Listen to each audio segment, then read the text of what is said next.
Selamünaleyküm sevgili Müslümanlar. Biz ve sizler Şaban ayındayız. Ramazan ayını çok az kaldı. Sizleri tebrik etmek istiyorum.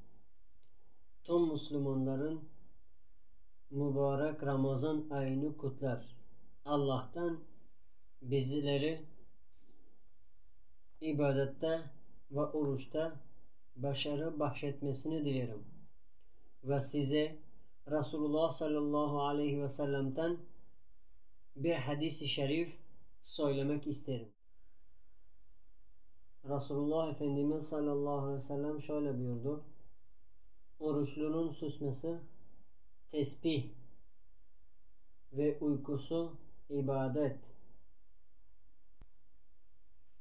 duası kabul, emeli de çok sevaptır.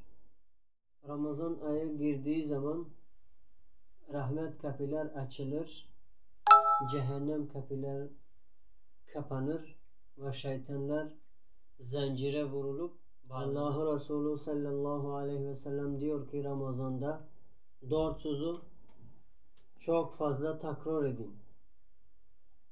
Bunun ikisi Allah'ın rızasını nasip etmesine sebep olur. Bir, La ilahe illallah ve estağfirullah okuması. Ve iki, o ikisi bizim içindir.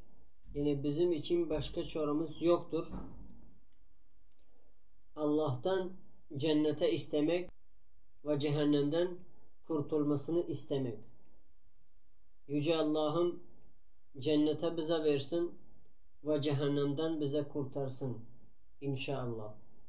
Hayırlı Ramazanlar.